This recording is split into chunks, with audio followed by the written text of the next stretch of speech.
Olá, seja bem-vindo a mais um episódio do TPM, Tecnologia é Papo de Mulher, um lugar onde a gente consegue engrandecer a voz feminina em tecnologia. E hoje a gente está no segundo episódio da nossa temporada Carreiras. No final desse episódio, não esquece de ir no Instagram, curtir a nossa página, Somos TPM, e também compartilhar esse episódio com toda a sua rede. Hoje a gente tem uma convidada que se chama Jaqueline Esquaela. Ela tem já 16 anos de Itaú. Ela começou como operadora de telemarketing e foi crescendo ali no Itaú até chegar hoje num cargo de gerente de engenharia de dados, prevenção de fraude. Então, imagina quantos insights que a gente vai conseguir aqui nesse podcast. Então, quero dar as boas-vindas para a Jaque, que está aqui com a gente também, junto comigo com a Pri. Mais um episódio nosso aqui do TPM. Tudo bem, Jaque? Tudo bem, prazer estar aqui com vocês. É super especial ter aqui você conosco. E é interessante como a Jaque chegou até a gente, né? Uhum. Conta um pouquinho. Eu tenho alguns contatos que passaram por aqui, fizeram podcasts aqui com vocês. E super recomendo, com o Gabriel Pegorelli, com a Pri Rocha. E tá bem legal o conteúdo. E troquei aqui com vocês. E aí deu certo, né? Muito bom. Obrigada pela sua participação. Não, deu super certo. E fica a dica aí, pessoal. Você está ouvindo a gente, você não precisa apenas ser ouvinte. Se você tem uma história super bacana também para vir compartilhar, levanta a mão. Vem aqui falar com a gente. Com certeza. O espaço está aberto, né, Tá Deb? super aberto. Adorei a iniciativa. E assim, vendo ali teu perfil no LinkedIn, começou a surgir várias dúvidas dessa tua jornada. Porque, pelo que eu vi, você é formada em administração. Sim. Então, conta pra gente como que você fez essas escolhas, né? Quais foram as escolhas que você fez para chegar hoje no cargo que você tem na área de tecnologia, um dos maiores bancos, o maior banco da América Latina, que é o Itaú. Então, conta para nós um pouquinho dessa jornada. Legal.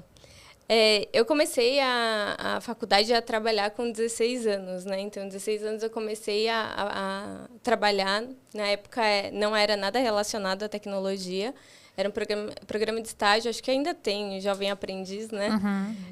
E aí, quando eu comecei esse estágio, eu comecei com a vontade de... Eu quero me formar, né? Saí da escola, estudei em colégio público minha vida toda. E eu sabia que eu queria fazer faculdade. Então, fui atrás e consegui uma faculdade. Na época, não era uma faculdade de nome. Eu brinco que a gente tem que falar o nome da faculdade rapidinho, senão me pegam ali na curva, né? O nome da faculdade era Uniesp. Eu falava, Nesp. A estratégia. Era. E aí, me formei em administração. Comecei a faculdade em administração. Eu queria ser dentista na época. Mas o dinheiro, né, e a condição que eu tinha não me permitia. E fui fazer administração porque eu sabia que queria fazer a faculdade. E aí, na faculdade, algumas pessoas estavam entrando para trabalhar no Itaú, na época era Unibanco, como operadora de telemarketing.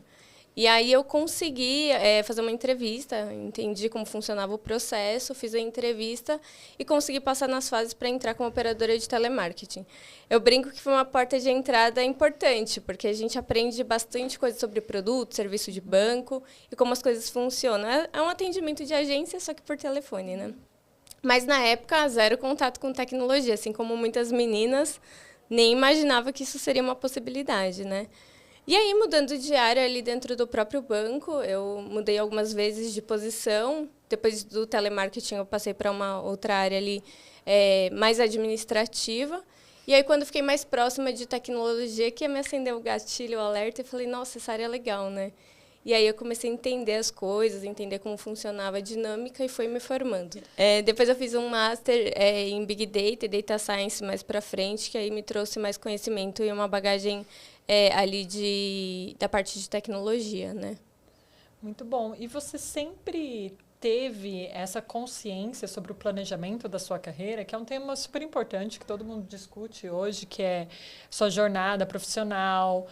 Nessa tua fala tem muita questão da mobilidade interna, que é um tema que está super em alta. E você mesma foi ali, né?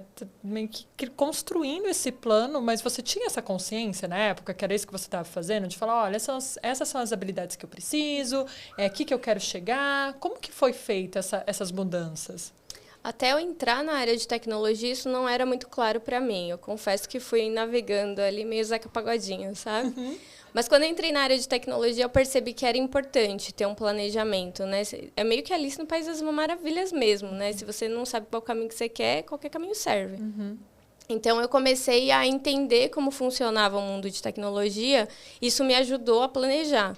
Porque são várias áreas que a gente tem dentro de tecnologia, né? Não tem uma em específico. Então, é importante entender também o que você quer fazer e planejar qual área você quer seguir para se aprofundar.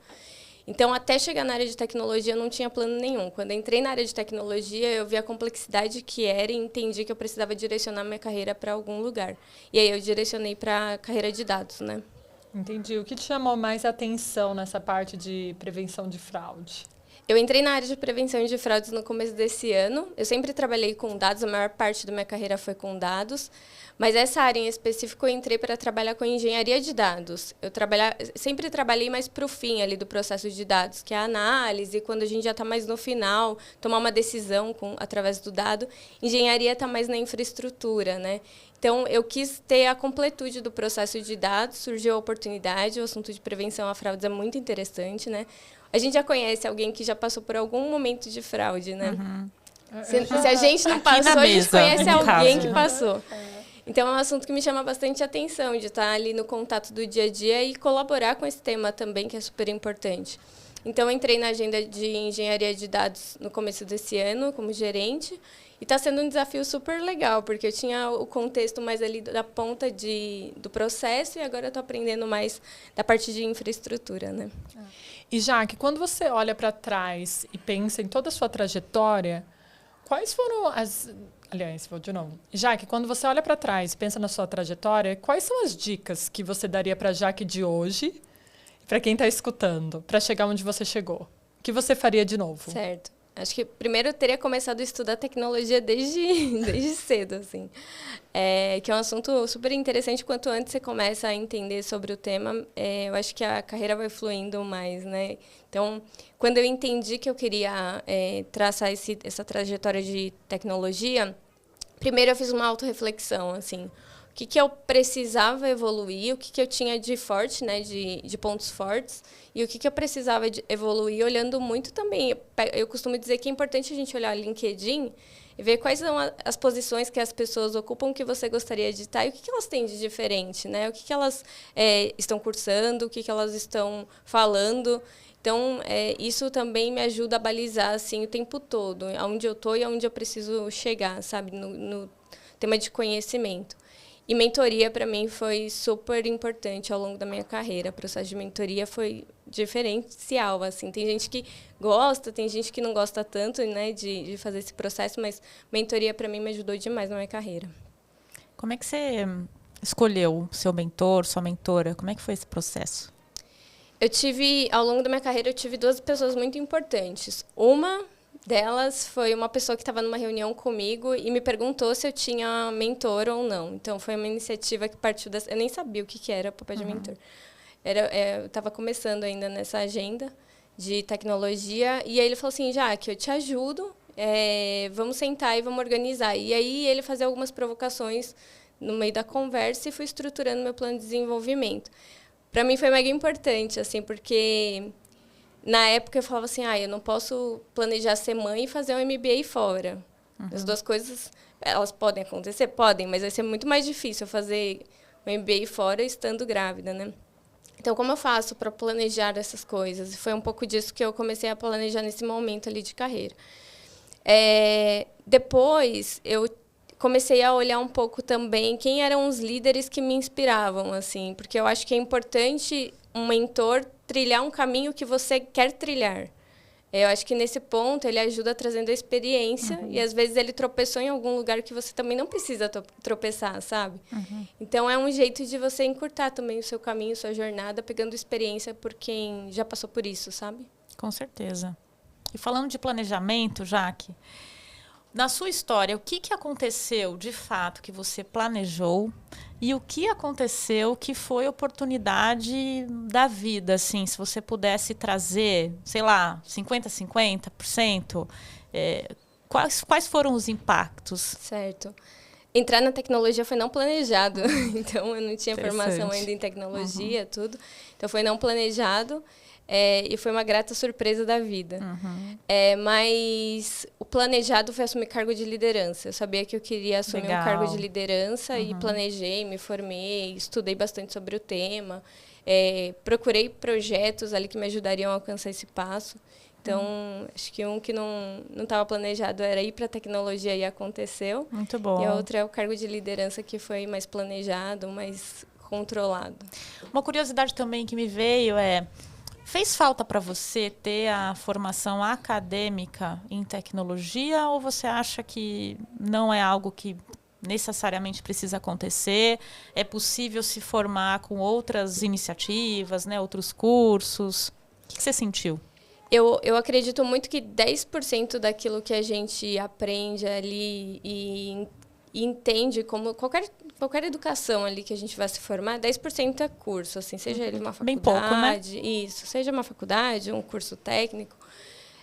20% é a troca com outras pessoas. Eu acredito muito que quando você troca com alguém, você aprende. Mentoria, para mim, é isso. Quando eu estou mentorando alguém, eu estou aprendendo e é uma troca, né? E 70% é experiência no dia a dia, assim. E tem muito assunto que vai chegar e que a gente não sabe que vai chegar e que a gente vai aprender no dia a dia também.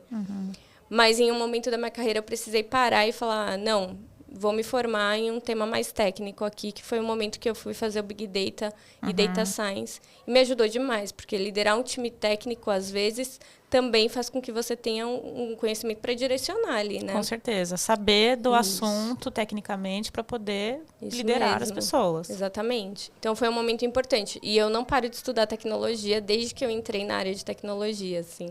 Então, são cursos, são certificações, o tempo todo a gente busca algum tipo de conteúdo ali para se desenvolver, porque não para, né? Não, é muito rápido, né? Muito rápido. É uma característica de quem atua na área, né? Tem que estar sempre se renovando. E falando um pouco de habilidade, né? Quais foram essas habilidades, então, que você teve que desenvolver para liderar, por exemplo, que foi um movimento intencional da tua carreira, né? Quais foram essas habilidades? Eu acho que é interessante o momento que a gente vira líder, porque no dia que antecede o momento da liderança, você está lá, né? Sem um time para liderar, e no dia seguinte tem uma expectativa que mudou. Você não mudou. Tudo mudou. Mas a expectativa das Tem pessoas a tua mudou. expectativa e a expectativa dos liderados, né? Exatamente.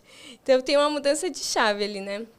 Eu acho que aprender foi uma característica que eu sempre tive, de buscar ser curiosa, sabe? Eu sempre fui muito curiosa, então me ajudou muito.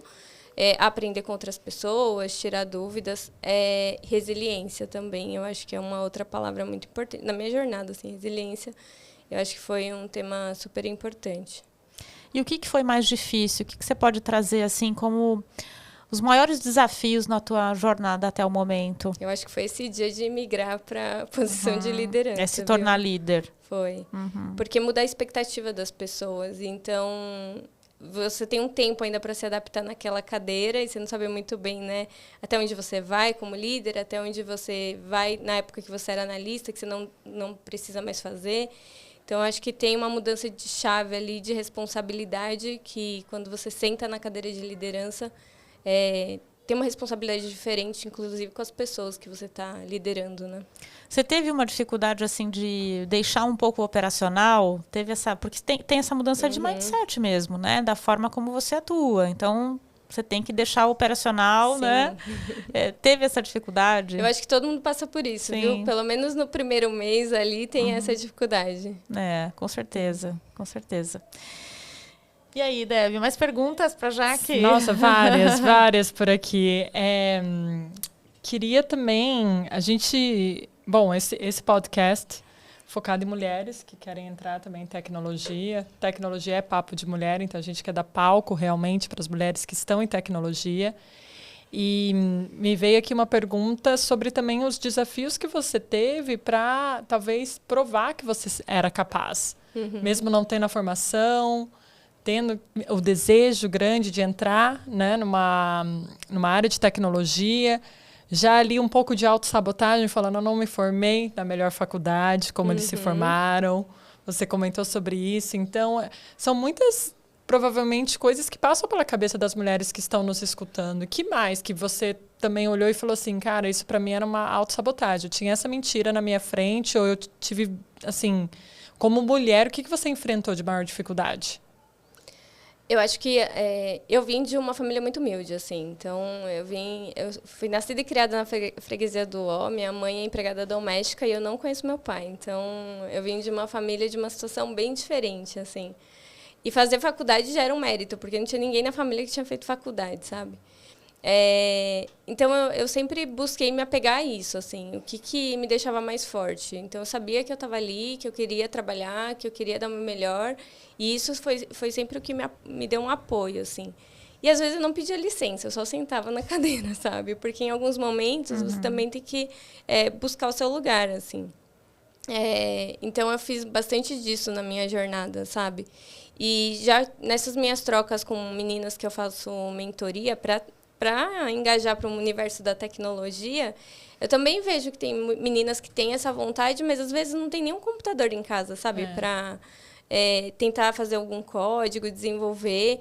E eu incentivo muito buscarem bootcamp, cursos mais grátis que a gente consegue ter acesso, tentar ver uma forma de conseguir um computador. Então, essas trocas, esses grupos de mulheres, eles são muito importantes, porque às vezes tem uma menina lá do outro lado que quer fazer, mas nem tem um computador para acessar, sabe?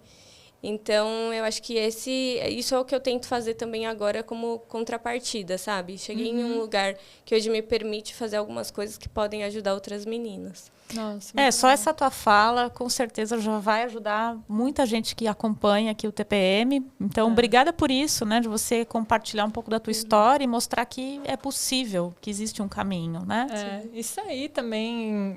Muitas vezes a gente se coloca muito nesse lugar de vítima, do vitimismo. Eu não tenho, você olha para a escassez, eu não tenho isso, eu não tenho aquilo. E você não, você buscou força na sua história. Você falou, ok, eu já cheguei até aqui, então assim, eu já tenho muito para poder, eu tenho muito para dar, então eu vou continuar assim, nada vai me impedir. E aí você viu e falou, cara, essa força que eu preciso, eu vou provar sim que eu sou capaz, independente ali da situação. Então, tem muito isso também, de você reconhecer, esse é meu lugar de partida, mas não quer dizer que vai ser sempre o meu lugar de chegada. Eu posso chegar em algum lugar diferente, mas para isso eu preciso me esforçar e ajudar o outro. Eu acho que dar de volta tem muita força também.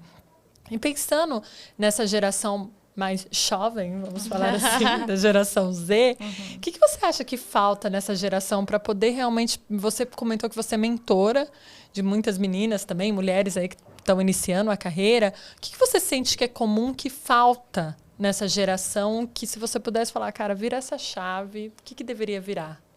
Eu estava ouvindo um podcast outro dia de uma menina, Maíra Blassi, não sei se vocês conhecem ela, e ela estava falando da geração Z, né? Eu concordo muito com ela, assim. Eu lembro quando eu entrei no mercado de trabalho, existia um julgamento da minha geração, assim. Tipo, essa geração que está chegando, ela não tem muita vontade de trabalhar. E eu acho que, de verdade, o ciclo se repete mesmo, né? Eu vejo que a galera tenta estudar e buscar outras formas de aprender. Acho que tentar aprender com quem já está há um tempo na indústria é importante. Então, às vezes, e eu não acho que é um comportamento generalizado, tá? Acho que tem gente que tem vontade de aprender, então senta do lado e fala, como que eu faço isso, como eu faço aquilo, como você chegou até aí, como que a gente troca.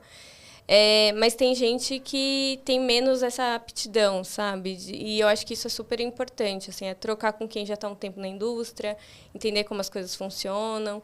Essas trocas, às vezes, eu sinto falta e acho que ela é importante. Mas também acho que eles buscam outros caminhos hoje, que talvez a gente não saiba tão bem quais são, né? A gente acaba julgando, né, a geração que vem depois da nossa, mas que você falou, a nossa também foi super julgada, tem muito também para oferecer. Eu acredito muito que a geração Z tem algo muito para nos ensinar, que fala muito do equilíbrio entre o trabalho, a vida pessoal, fala também muito de você poder mudar a posição rápido que você está, ou a área de trabalho, porque você precisa aprender, é muito aprender na prática, o que a gente não tinha tanta oportunidade lá atrás. Você falou que você fez esses movimentos internos. E isso, pensando, né, na nossa época, era muito difícil você fazer qualquer movimento interno. Então, acho que isso até ajuda também a reter o talento dentro da empresa, né? Poxa, você já está com o Itaú há 16 anos e não é que você ficou numa mesma posição, numa mesma área o tempo todo. O que você também, pela sua experiência como Itaú, O que você acha que as empresas poderiam fazer melhor para poder reter os talentos que elas têm hoje, principalmente nessa área na área de tecnologia, que é muito competitiva? Eu tenho certeza que você deve receber milhões de convites, pessoas, recrutadores querendo te chamar para entrevista e você não, eu escolho estar aqui ainda. Então, qual que é essa chave para as empresas para elas poderem reter mais talento? Eu acredito que conseguir contribuir com a evolução das pessoas no sentido de carreira, isso é importante, no sentido de desenvolvimento das pessoas, propósito, o que a empresa transmite também quanto cultura é super importante hoje em dia. Inclusive, a gente passou por uma transformação de cultura há pouco tempo. E eu acredito muito que esses são alguns pilares. Então, desenvolver o time, dar essa oportunidade de evolução de carreira e olhar também para o propósito daquilo que a gente está fazendo, né? Não adianta, ninguém vai querer ir trabalhar porque tem que fazer X coisas sem saber o propósito daquilo. Então, hoje em dia, eu vejo que a moçada busca muito ir e entender o que está entregando, por que está entregando, qual o valor daquilo que está fazendo, porque no fim é o tempo que está sendo investido ali, né? É a vida, né? A vida da pessoa. Exatamente. Interessante isso que você comentou sobre a cultura mesmo, porque a gente está acostumado, né? Antigamente o banco, né, era um ambiente super tradicional, né, em que as pessoas iam de terno e tal, e hoje não é mais assim, né? Então você vê até na forma como as pessoas se vestem ali, como elas se comportam, que esse banco tradicional, essa empresa, ela está mudando, né? Sim, mudou bastante. A gente tinha um banco tradicional lá atrás e a gente se digitalizou, né? Então, foi uma transformação e, junto com essa transformação, veio a mudança de transformação da cultura também. Então, isso passa em a gente não querer ser mais o melhor aluno da sala. A gente pode falar que não sabe. Então, a gente não sabe de tudo. A gente tem até esse discurso, a gente não sabe de tudo. A gente ajuda, pede ajuda. Então, os discursos mudaram e isso a gente vê no dia a dia, no comportamento das reuniões, no nosso dia a dia. Tem evoluído muito ao longo do tempo, assim. Eu acho que esse é um comportamento que também colabora demais, sabe? Você não precisar ser a pessoa que sabe de todos os temas a todo momento. Você se desarma até quanto liderança. Fala, eu não sei, sabe? Tá tudo bem. E aí a gente depois busca entender e, em conjunto, resolver o problema, né? E isso é muito importante poder falar aqui, até mesmo para as pessoas que estão ouvindo e querem entrar na área de tecnologia, porque às vezes você acha que você precisa ter todas aquelas boxes checked, né? De tudo. Então, eu preciso ter essa formação, eu preciso ter resposta para todas as perguntas técnicas, então, a não ser que eu acabe os cursos que eu estou fazendo, eu não vou aplicar ainda para uma vaga. Eu não vou entrar em contato com a Jaque pelo LinkedIn para saber se tem oportunidade na área dela. Eu preciso estar perfeita. E hoje não, você não precisa buscar esse perfeccionismo, porque a grande parte das empresas boas, elas também investem no desenvolvimento. E criam esses ambientes, como você comentou, que favorecem realmente a colaboração das pessoas aprenderem umas com as outras. É muito mais valorizado hoje a vulnerabilidade, de você poder realmente assumir, olha, isso eu não sei, me ensina, do que você inflar muito o ego, como era antes, e ter resposta para tudo, o seu sabe tudo da sala.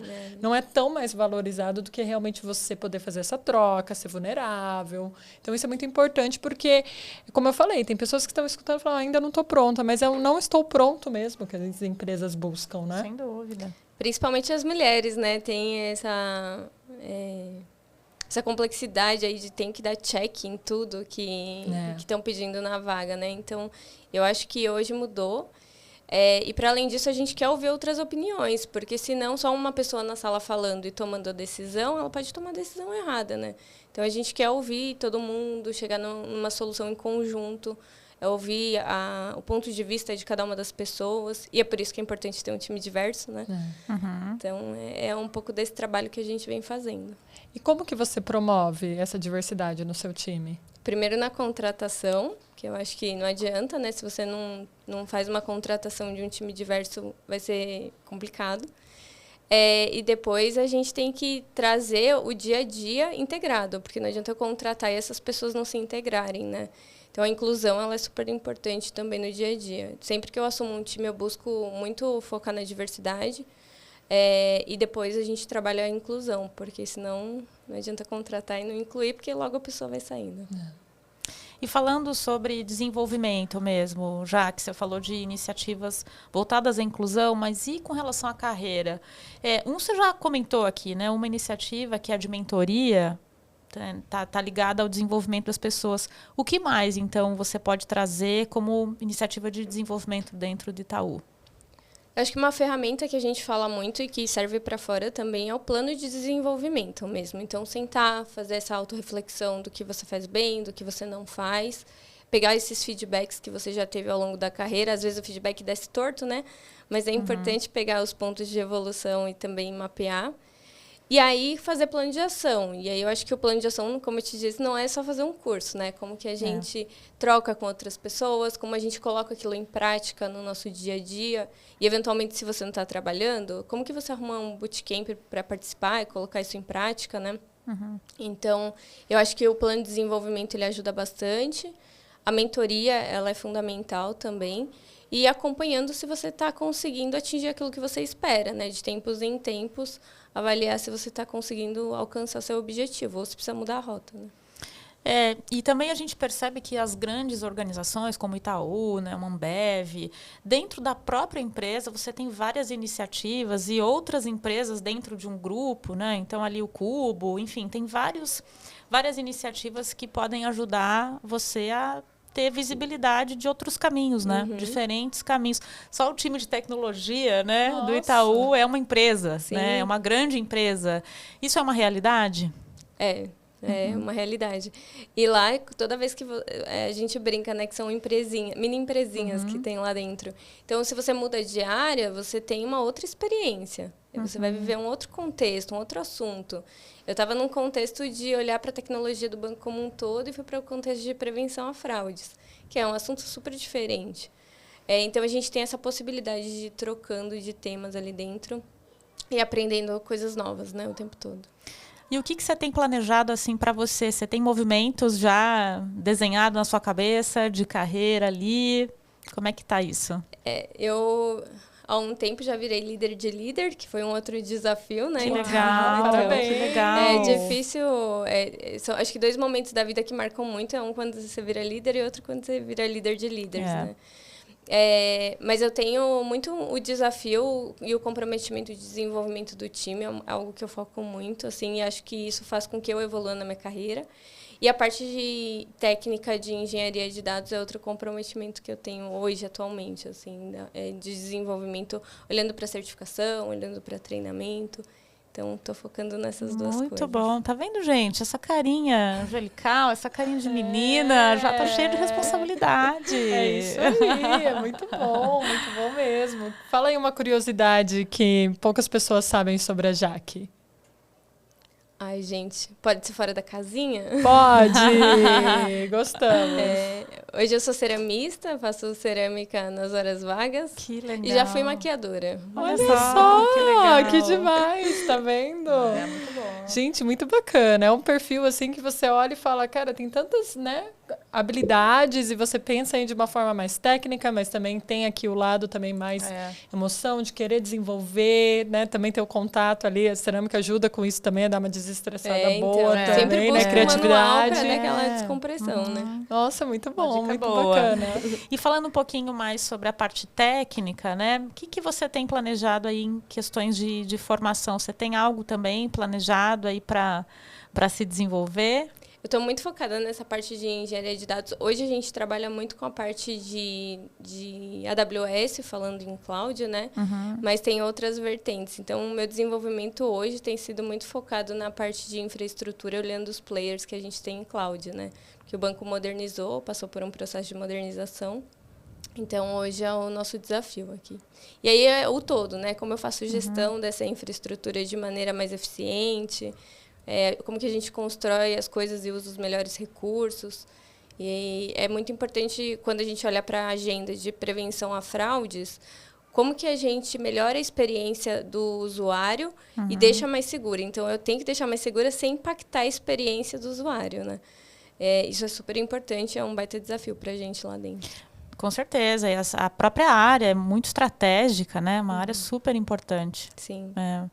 Muito bom. E aí, como que as pessoas te encontram, Jaque, para se conectar com você? Como é que você está ali no... Talvez o LinkedIn seja melhor? No LinkedIn está como Jaqueline Escoaiela. ESCOAIE2LA. Muito bom. Boa, a gente vai deixar a informação da Jaque aqui também no link do nosso podcast, no Instagram também. Gente, eu fiquei com vontade de fazer mentoria com a Jaque. Eu também. Eu fiquei, de verdade. Eu tô também. aqui, assim, apaixonada pela sua história. Temos algo em comum também. Minha mãe também foi empregada doméstica com 8 anos de idade, então acho que aí a Pri também tem uma história do vô dela também, que fez faculdade. A gente já falou da história da Pri. Também vem uma pessoa vem de um lugar bem humilde também. Então, assim, pessoal, não tem. Eu acho que essas histórias só ajudam a gente realmente a confirmar que na nossa carreira, quem está no controle somos nós mesmos. Então, assim, você tem que pegar o controle, as rédeas da sua carreira e falar, eu vou me planejar, como a Jaque fez. De falar, olha, eu quero chegar aqui, eu gostei dessa área, tecnologia, o que eu preciso fazer para chegar nesse lugar? É buscar um mentor? É buscar entrar em contato com a Jaque pelo LinkedIn? Fica a dica e falar para ela, adorei esse podcast, Jaque, vamos conversar, eu tenho vontade de estar nessa área. É tão gostoso, né? Quando a gente recebe uma mensagem dessa, a gente sabe que a gente pode ajudar o outro também. Então, Jaque, se você estiver aberta... Não, tô convidado. Muito Vamos bom. trocar. Eu sempre gosto de trocar e acho que aprendo muito nessas trocas. Excelente. A gente aprende, né? Sim, Não só quem a gente está ensinando, mas a gente também, né? Firma isso. nosso conhecimento, com certeza. Isso aí, muito bacana. Obrigada, Jaque, Obrigada por ter a vocês. participado do nosso Obrigada. episódio. Volte Gostamos sempre. muito, por Será favor, bem-vinda. pode voltar. Obrigada. Obrigada, então, pessoal. E até a próxima.